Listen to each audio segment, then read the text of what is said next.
Hello everyone, my name is Brett Selke and I am a junior in the AIM program covering the international financial sector, and today I will be pitching Afterpay Limited ADR, ticker AFTPY. Afterpay is a global fintech leader in the buy now, pay later (BNPL) payment industry. Afterpay offers merchants and customers a payment alternative plan allowing for the immediate purchase of products which are paid bi-weekly in 4 equal installments. Afterpay drives revenue through 3 segments: Afterpay income and merchant fees, making up 89.7% of revenue, late fees, making up 8.42% of revenue, and their Pay Now segment, making up 1.88% of revenue. Afterpay's geographic revenue mix is Australia and New Zealand, leading the way at 50.14% of revenue, United States, making 39.10% of revenue, United Kingdom and the European Union making up 8.88% of revenue, and other contributed 1.88% of revenue. Afterpay is currently available at over 74,000 merchants in Australia, New Zealand, United States, the United Kingdom, and Canada. Afterpay was founded in 2014 and is headquartered in Melbourne, Australia. Afterpay completed its IPO in 2016 and has since grown to be one of the largest global buy now, pay later players. Afterpay and its peers have been major disruptors within the payments industry in the past several years. The firm has experienced exceptional growth since going public, highlighted by an annual revenue growth of over 300% since 2016. The buy now, pay later industry has benefited from the rise in e-commerce as a result of the COVID-19 lockdowns, with the industry experiencing a revenue growth of over 100% in the past year. Afterpay allows customers to buy their product today and pay 4 equal interest-free payments bi-weekly over the following 56 days. If customers fail to pay in a timely manner, they are charged late fees up to 25% of the purchase value. The firm derives a majority of its revenue from merchants who are charged variable fees between 3 to 6% of a total transaction. Additionally, a 30-cent fixed fee per transaction is charged to the merchant. Afterpay reduces these fees over time as it continues to increase the value and volume of transactions produced through Afterpay. The buy now, pay later industry is highly competitive, as Afterpay's peers include companies such as Klarna, Affirm, Shopify, QuadPay, Zip, PayPal, and Sezzle. However, Afterpay has distanced itself from the pack as it has emerged as the most popular buy now, pay later service in the United States and Australia. The firm has also made a series of international expansions and acquisitions into new untapped markets. Because of its global expansion, the rise in buy now, pay later acceptance, and Afterpay's introduction into the banking-as-a-service space with Westpac, it is recommended that Afterpay be added to the AIM International Equity Fund with a price target of $106.94, representing a potential upside of 24.34%. My first driver is global expansion. Afterpay has established itself in Australia and has used an aggressive global expansion strategy to grow business operations in Europe and North America. With its acquisition of Pagantis expected to be finalized in 2021, the firm will be expanding into France, Spain, and Italy, in addition to Portugal and Germany, pending regulatory approval. This acquisition is poised to produce an annual revenue growth of over 30% over the next 10 years in the European segment alone.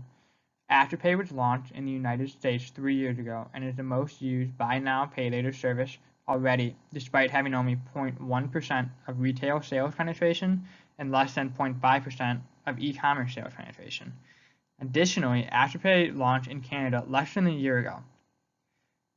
Afterpay is expected to close its acquisition of Empakali, a Singapore-based Indonesian-focused buy now, pay later fintech company later this year and expects to enter other Asian markets soon.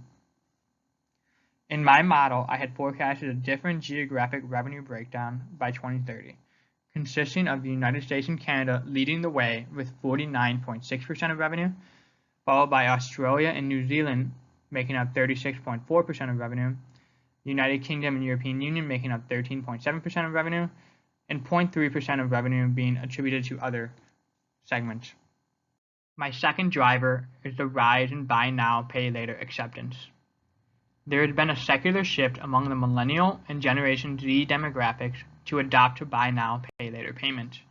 This fund mechanism allows customers to purchase products that would not usually fit their budget and reduce credit card debt. Buy now, pay later is extremely popular in the United States, and the use of buy now, pay later apps has increased by 186% year over year. The pandemic has caused consumers to be more conscious of their financial habits, and subsequently, the $285 billion buy now, pay later industry is expected to grow at an annual rate of 13.2% to $685 billion by 2050. Furthermore, buy now, pay later is expected to become responsible for 12% of all e-commerce transactions worldwide by 2025.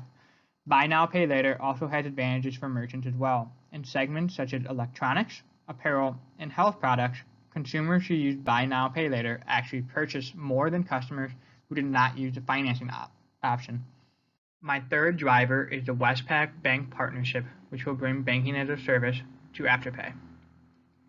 Afterpay is collaborating with Westpac Bank to bring their banking as a service to its 3 million Australian customers. This will allow the firm's customers to better manage their finances by utilizing cash flow budgeting tools and savings accounts.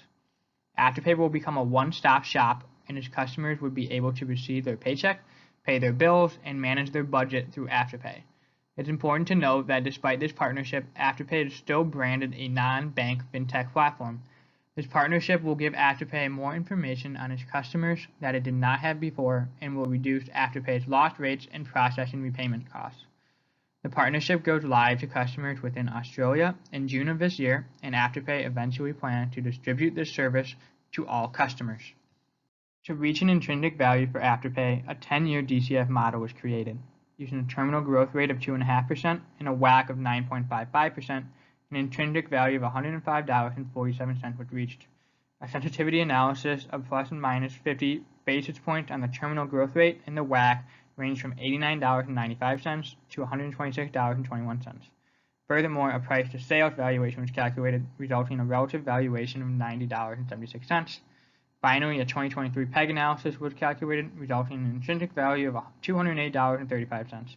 By weighing these three models 70, 25, 5 respectively, a price target of $106.94 was reached, representing a 24.34% upside. Afterpay currently does not pay a dividend. Buy now, pay later competition. The buy now, pay later industry is fairly new and has a growing number of competitors entering the market. Increased competition from new foreign markets that Afterpay is trying to expand into could decrease sales and have a negative impact on earnings. Regulation.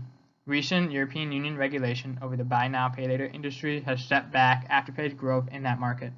Additional changes to regulation in other markets could delay growth and adversely affect Afterpay's business model efficacy. Credit risk and bad debt. Afterpay purchases products from merchants on behalf of their customer, who in turn have 56 days to pay them back. If an increased number of customers fail to pay back, that could have a material negative effect on Afterpay's operations. Afterpay was founded by Anthony Eisen and Nick Molnar, both of whom currently operate as the co-CEO of the company. Anthony Eisen, as seen in the top, had previously served as the Chief Investment Officer of Guinness Peak Group and had over 25 years of experience directing companies. Nick Molnar, seen in the bottom, was previously an investment analyst covering technology companies. Before Afterpay, he successfully launched Ice.com, which is now the biggest e-commerce site for jewelry in Australia. Additionally, Alana Rubin is the chairman of the board and had extensive experience serving on boards such as Mirvac Limited and Australian Super.